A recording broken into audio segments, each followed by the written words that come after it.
Something arrived in the post today.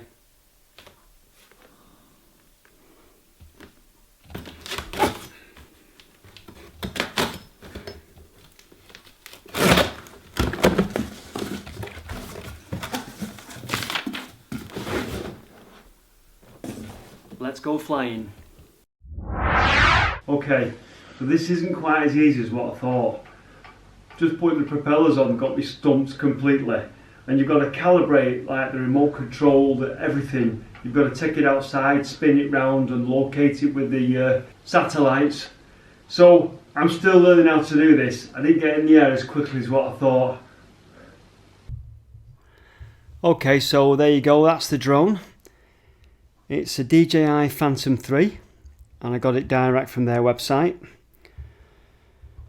Comes with some spare propellers.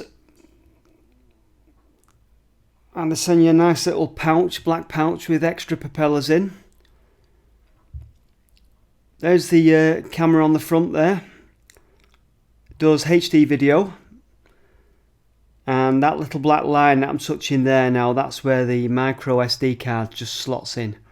Comes with a micro SD card actually, I was quite impressed with, an 8GB one. That's quite good. So the reason I bought the Phantom 3 is because it's probably the cheapest Phantom drone you can get. It's currently on at £450. Not sure what that is in dollars, but £450 is quite good for a drone. That's the remote controller, little spot there so you can put your lanyard on, put it around your neck, and the controllers make it go up and down and left and right. And that there is where you clip your phone. The remote controller is very, very basic, to be honest with you, but it does the job.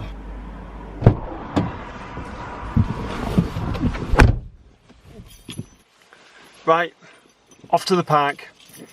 Hopefully where I'm going to go in the park is fairly quiet because it's Saturday afternoon and it's a cold November day. So the last thing I want where I'm going to go is somebody stood over me going, "Do you know what you're doing?" Because I ain't got a clue what I'm doing, so I don't want to be watched. So let's go and see if we can fly this thing. Okay, so we're at the park and it was quite windy. Yeah, great for your first drone flight, eh? So I had to cut the sound out of this clip because it was ruined by the wind on the microphone. Anyway, there I am with my coat on and I'm ready to do my first flight, and looks like I know what I'm doing, but believe me, at that point I did not have a clue. So I'm about to show you some footage of us flying the drone. And it's probably the best footage we got out all day. Initially we went out and we were just playing with it and trying to get used to how it flew and everything. But we got this quite good footage, to be honest with you.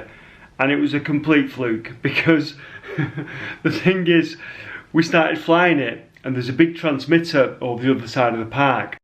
Oops. That I think was interfering. So we got it in the air, no, all good, everything great, you know, oh, it's doing well. And suddenly it just went off. And as it's going off, it spun round and it got this really nice footage of the park and the trees and Manchester in the distance. But all I was doing was going, "It's going off, it's flying off, it's flying off. What do I do? Return to home, return to home." You press the return to home button and it's supposed to make it just use the satellites to fly back to where it took off from. So while you're watching the video of the lovely footage and the flying and everything, the absolute panic that's going on the ground, you wouldn't believe, because it's like, you know, if you buy a camera and you spend a lot of money on a camera, you can have the camera and you can keep it like that, can't you? You can go, "Ooh, nice camera, expensive camera, I'll look after you." Ooh, click. Ooh, that's all you need to do for the day. But these things, when you buy them, you kind of like, you send it up into the air and you say to it, "Okay, bye. You will come back, won't you? Because I'm still paying for you on my credit card." And off it goes. And it's just like, you know, when it suddenly does something that you don't want it to do, you're just like, what the hell is it doing now? So that side of it I've still got to work out, really. I'm not sure if you had some of the switches and the buttons in the wrong position. But yeah, the panic on the ground while you're watching that wonderful video was absolutely, I relive it in my sleep. Anyway, enjoy the video.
there you go, there was two locations there. One was Heaton Park in North Manchester, and the other one, because we got interference there, we drove down the road to a place called Moston, and we was in a big park there in Moston. We got some footage there in North Manchester as well. So if you enjoyed the video, that's great. Consider subscribing to my channel if you will. Doesn't mean you get loads of emails, and it doesn't cost nothing. It just means that you get a little notification when I make a new video. You may have seen some of the other videos, you may enjoy them. You might want to see more drone footage of Manchester, that'd be fantastic. It's gives me loads of motivation when I get new subscribers. Also, you can check me out on Facebook as well. I'm on Martin0401 on there. You can post your pictures, you can leave me messages, you can chat to me on there. I'm on there every day. I also post pictures on there, and I'll post little promotional things for my videos on there. But feel free to suggest anything, me coming making a video where you live, doing collaborations, or if there's just something interesting that you've got near where you live, or let me know. Anyway, I shall be making another video very, very shortly, and I'll see you next time. Thank you for watching, take care.